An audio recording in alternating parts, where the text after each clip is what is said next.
Assalamualaikum warahmatullahi wabarakatuh. Baik, pada pagi hari ini saya akan sedikit mempresentasikan hasil dari tugas saya, yaitu tugas makalah dari Pancasila dengan tema Pancasila sebagai sistem nilai. Baik, sebelumnya perkenalkan saya Restia dengan NIM H1A020098 dari program studi pendidikan dokter Fakultas Kedokteran Universitas Mataram.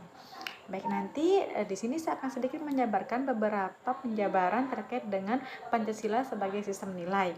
Di mana pada outline di sini, yaitu pada isi dan pembahasan, nanti saya akan jabarkan terkait dengan isi dari makalah saya. Lalu yang kedua nanti ada kesimpulan, dan yang ketiga ada saran. Baik, langsung saja kita akan masuk ke isi dan pembahasan yang pertama, yaitu terkait dengan pengertian dari Pancasila sendiri. Nah, pengertian Pancasila di sini yaitu secara umum banyak sekali ya teman-teman. Namun di sini saya akan menjabarkan sedikit secara umum ya, di mana Pancasila di sini yaitu sebagai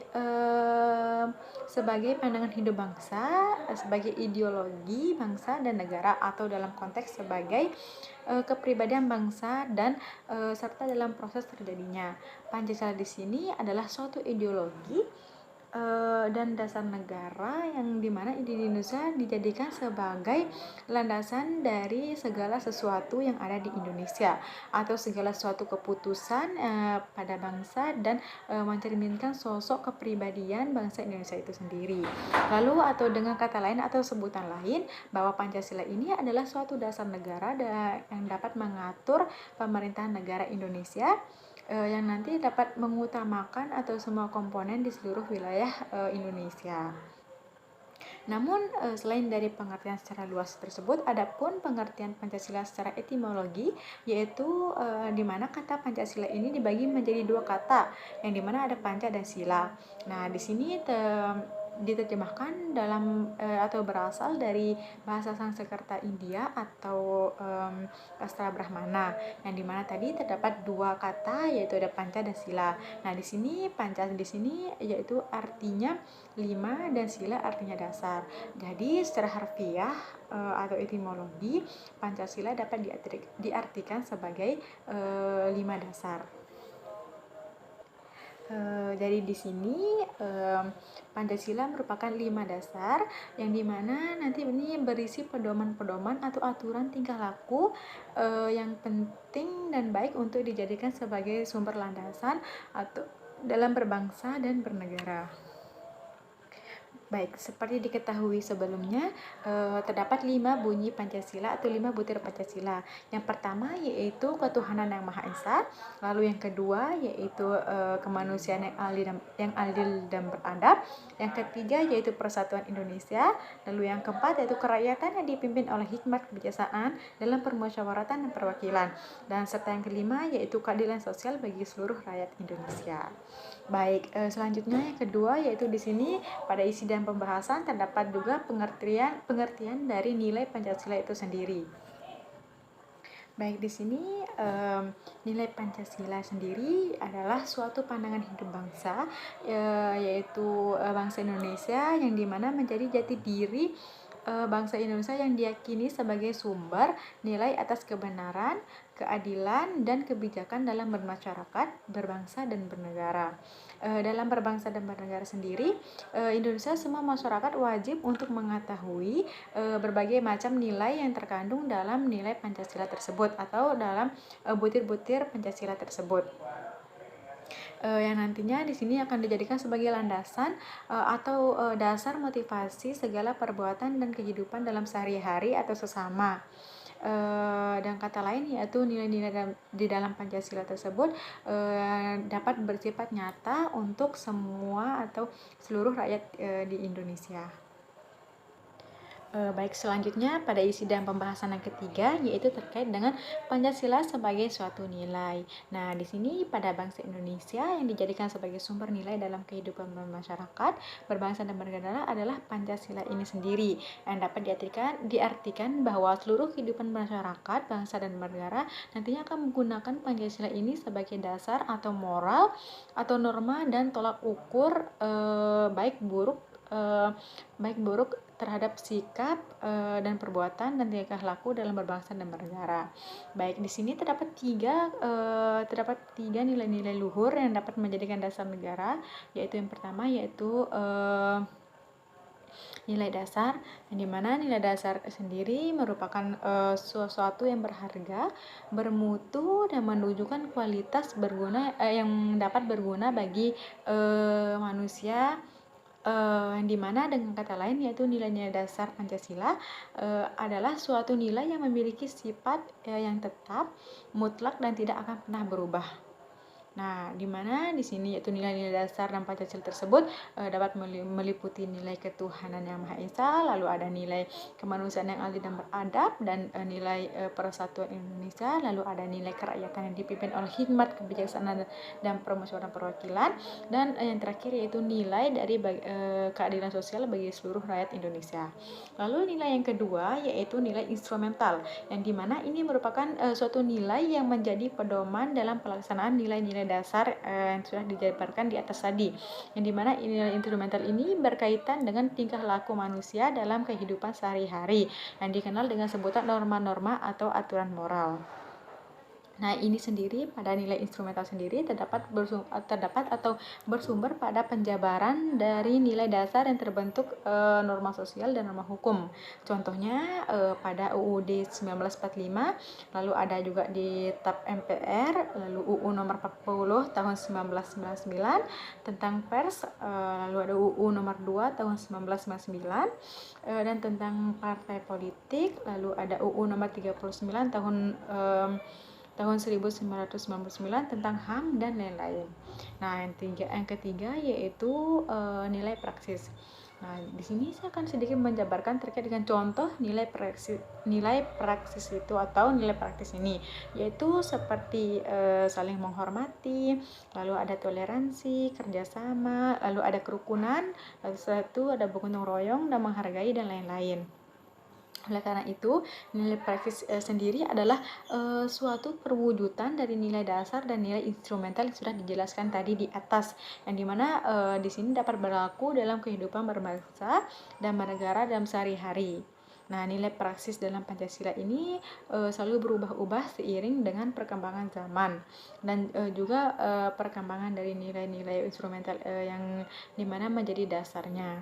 Namun, perubahan-perubahan ini tidak akan mempengaruhi fakta bahwa nilai praktis merupakan perwujudan dari sikap nilai-nilai dasar yang terkandung dalam Pancasila yang sudah saya jabarkan di atas tadi. Baik, selanjutnya pada isi dan pembahasan yaitu akan saya jabarkan terkait dengan makna dari masing-masing butir Pancasila tadi. Nah, di mana di sini sebagai suatu dasar pandangan hidup bernegara, Pancasila adalah suatu sistem nilai. Nah, yang dimana dalam sila-sila Pancasila tersebut mengandung nilai-nilai yang memiliki makna perbedaan satu sama lain. Namun, tetapi nilai-nilai tersebut merupakan suatu kesatuan berupa sistematis. Nilai-nilai Pancasila tersebut tidak akan bisa dilepaskan keterkaitannya dengan nilai-nilai Pancasila yang lainnya. Nilai-nilai yang terkandung di dalam Pancasila tersebut yang dimana pertama yaitu pada sila ketuhanan Yang Maha Esa, yang dimana terdapat berbagai makna atau nilai yang dapat kita petik atau dapat kita jabarkan pada kehidupan sehari-hari kita. Yang pertama yaitu misalnya pada sila ketuhanan Yang Maha Esa. Makna yang terkandung dalam sila ini yaitu yang pertama, percaya dan takwa kepada Tuhan Yang Maha Esa sesuai dengan agama dan kepercayaan masing-masing. Lalu yang kedua yaitu menghormati serta bekerja sama antar pemeluk agama dan penganut kepercayaan yang berbeda-beda sehingga terbina kerukunan yang hidup. Nah, yang ketiga yaitu saling menghormati kebebasan, yang dimana menjalankan ibadah sesuai dengan agama dan kepercayaan masing-masing. Dan yang terakhir yaitu kecintaan dan pada semua makhluk ciptaan Tuhan, khususnya makhluk manusia, hewan, dan lingkungan. Terdapat banyak lagi yang masih belum dijabarkan di sini. Namun di sini hanya sedikit saya akan jabarkan. Lalu yang kedua yaitu nilai yang terkandung pada sila kemanusiaan yang adil dan beradab. Di mana makna yang terkandung dalam sila kedua ini yaitu pertama yaitu mengakui persamaan derajat, persamaan hak, persamaan kewajiban dan sesama manusia. Nah, yang kedua yaitu berani membela kebenaran dan keadilan. Yang ketiga yaitu mengembangkan dan mewujudkan sikap tidak semena-mena sesama manusia. Dan yang terakhir yaitu tidak memihak pada satu golongan saja. Baik, selanjutnya pada sila ketiga yaitu sila persatuan Indonesia, yang dimana di sini nanti saya akan jabarkan terkait dengan makna yang terkandung dalam sila ini. Yang pertama yaitu menjunjung tinggi persamaan setiap daerah. Lalu yang kedua yaitu nanti dapat memajukan pergaulan demi persatuan dan kesatuan bangsa yang berineka tunggal ika. Yang ketiga yaitu memajukan pergaulan dan menjaga persatuan dan kesatuan NKRI atau Negara Kesatuan Republik Indonesia dengan selalu menanamkan jiwa Bhinneka Tunggal Ika. Dan yang keempat yaitu mampu menomorsatukan persatuan, kesatuan, serta kepentingan bersama di atas kepentingan pribadi. Lalu di sini yang keempat yaitu sila kerakyatan yang dipimpin oleh hikmat kebijaksanaan dalam permusyawaratan dan perwakilan. Nah, makna yang terkandung dalam sila ini yaitu yang pertama menjunjung tinggi atas musyawarah sebagai modal kemanusiaan yang beradab. Lalu yang kedua yaitu mengutamakan musyawarah serta menjunjung tinggi tiap keputusan yang dicapai sebagai interpretasi hasil dari musyawarah tersebut. Lalu yang ketiga yaitu tidak memaksakan kehendak terhadap orang lain. Dan yang keempat yaitu terkait dengan menyelesaikan permasalahan dengan cara musyawarah baik dalam negara, lingkungan maupun keluarga. Nah, terakhir yaitu sila keadilan sosial bagi seluruh rakyat Indonesia. Yang dimana makna yang terkandung dalam sila ini yaitu yang pertama mampu bersikap adil terhadap sesama. Lalu yang kedua yaitu menghormati hak-hak orang lain baik dalam keluarga, masyarakat maupun berbangsa dan bernegara. Lalu yang ketiga yaitu menghargai hasil karya orang lain yang dimana dapat bermanfaat bagi kesejahteraan rakyat atau kesejahteraan bersama. Nah, dengan dimana di sini tidak boleh saling mengolok-olok suatu prestasi. Nah, lalu yang terakhir itu mengembangkan suatu perbuatan yang dimana suka bergotong royong, lalu sehingga di sini nanti dapat mencerminkan sikap dan suasana kekeluargaan yang bersama. Baik, jadi di sini sudah saya jabarkan tadi terkait dengan isi dan pembahasan. Selanjutnya di sini yang kedua yaitu pada kesimpulan. Nah, di sini pada kesimpulan di sini yaitu Pancasila merupakan dasar negara yang sudah sepatutnya untuk dijadikan pedoman dan motivasi dalam berperilaku sesama berbangsa dan bernegara. Nah, di mana di Indonesia sendiri dari lahirnya Pancasila dapat diperingati pada setiap tanggal 1 Juni, yang dimana nilai-nilai Pancasila merupakan cakupan dari nilai norma dan nilai moral yang seharusnya mampu untuk kita amalkan oleh semua masyarakat yang ada di Indonesia, yang dimana di sini dengan tujuan untuk menjunjung tinggi perilaku baik berbangsa dan bernegara, dan secara tidak langsung ini nanti dapat meminimalisir terjadinya suatu konflik di masyarakat atau suatu persaingan di masyarakat. Baik, terakhir yaitu di sini pada saran saya di sini saya jabarkan sedikit saran di mana kita sebagai masyarakat berbangsa dan bernegara sudah seharusnya untuk memahami dan menjunjung tinggi nilai-nilai Pancasila di atas serta mengamalkannya dan dalam kehidupan sehari-hari. Nah, nantinya di sini guna mencapai tujuan negara yaitu kesatuan mencakup Bhinneka Tunggal Ika. Baik, sekian dari presentasi hasil makalah saya. Mohon maaf bila ada kesalahan atau kesalahan kata. Wassalamualaikum warahmatullahi wabarakatuh. Selamat pagi.